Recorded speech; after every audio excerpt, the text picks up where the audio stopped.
everyone, welcome back to Geek, Sheek, and everything else. Today, I'm going to be going over the basics of memory. Anyways, let's get on to the video. So, let's start with the bare basics, as in the definition of memory. How does psychology define memory?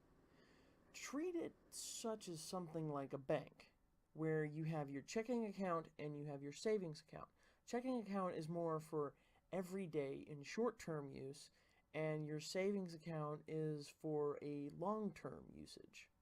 The first, I guess you could call it, stage of memory is sensory memory. And that is when, say, we have like a whiteboard, like right here, and your professor or teacher or whatever will write down a random number, random word or whatever, and then they'll immediately erase it and they'll ask you, do you remember this?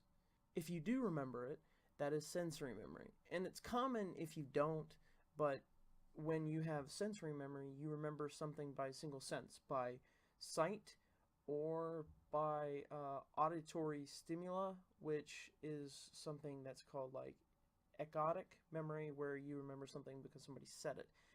And that's just the basics of sensory memory.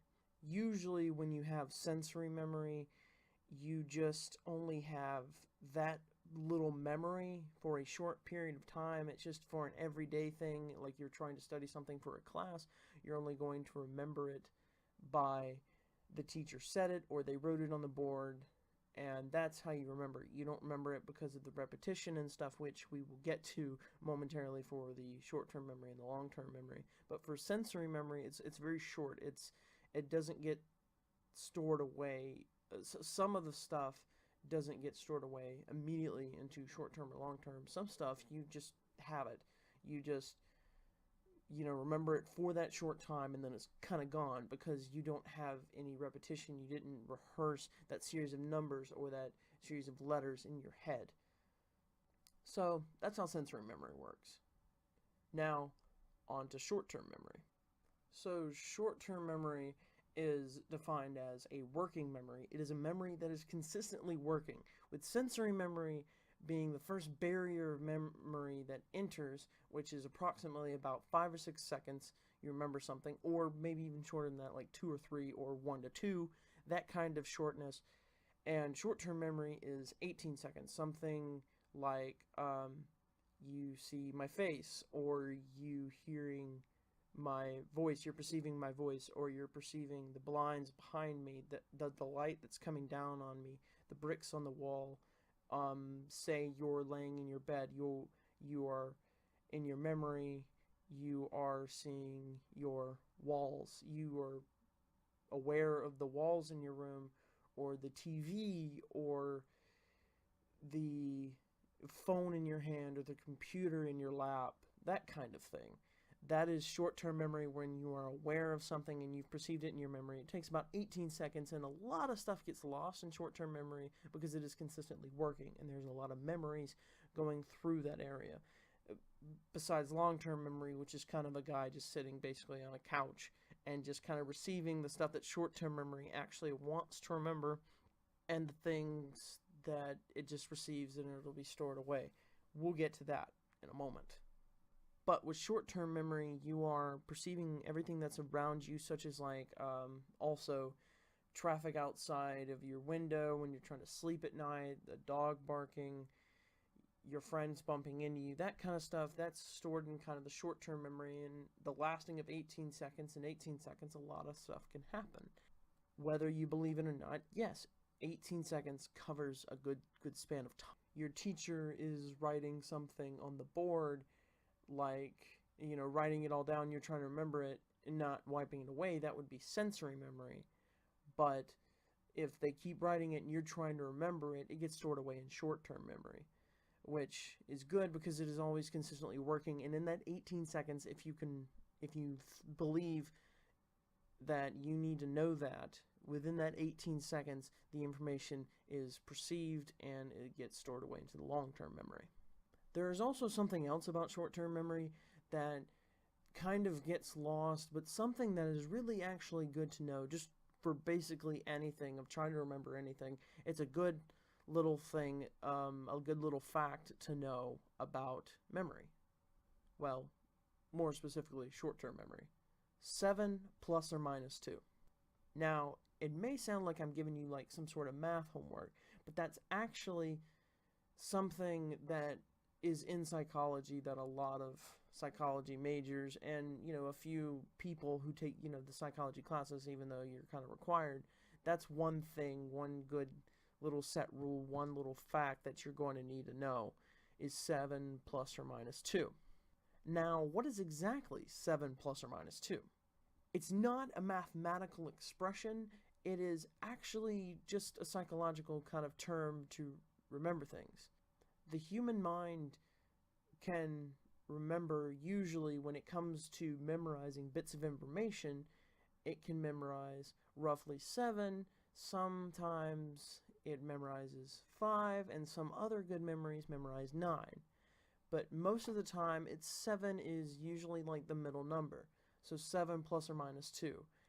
Usually a memory can remember 7, but, it may take out 2 bits of information because it hasn't, it hasn't worked that well, or when it gets to the 9 bits of information adding 2 from 7, you can remember more, obviously.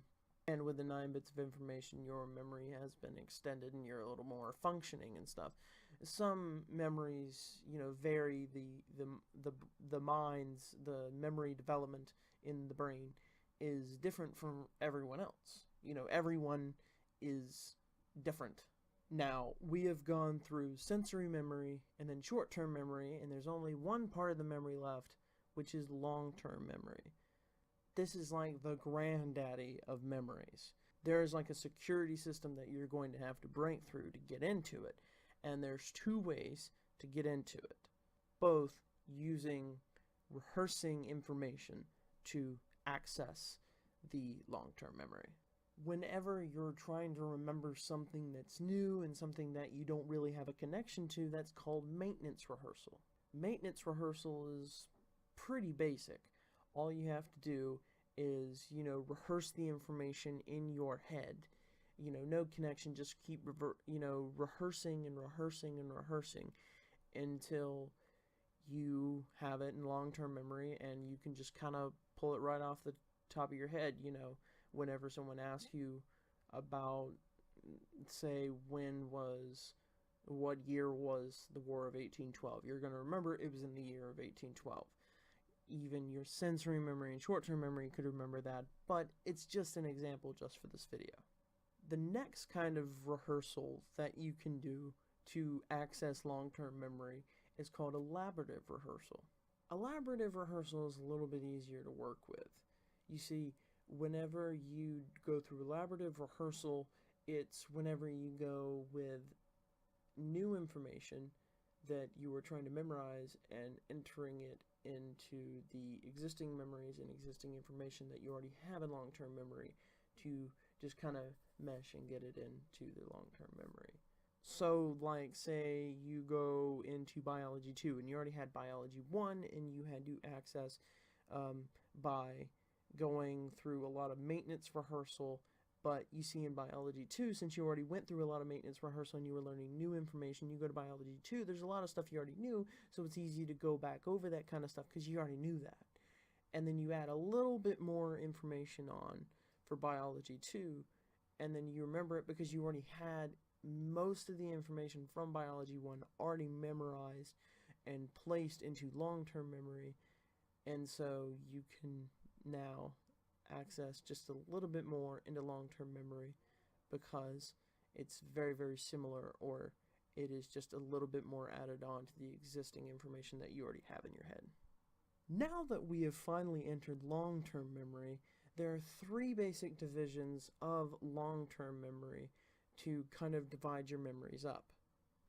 The first memory would be episodic memory. So episodic memory is where you remember specific episodes of your life, where you remember things like your birthday, car accidents, marriages, that kind of stuff that's more specific towards you things that have happened around you or things that have happened to you. Like, I have remembered some of my birthdays. I remember my brother's marriage. I remember whenever a couple of my friends had gotten in car accidents. I remember that kind of stuff because it was stuff that happened around me or to me that was specific to me. The next division of long-term memory is somatic memory, and that is the kind of memory where you remember, like, important holidays, who's the first president, your social security number, that kind of important stuff that you should know and you should remember, because it's something that you're going to need for your daily life. Maybe not your daily life, but specific parts of your life, you're going to need that information. And whenever you need the information, somatic memory has you backed up in the long-term memory. The third and final division is procedural memory. It pretty much explains itself in the name, but if you need a little bit more elaboration, I will give you that elaboration.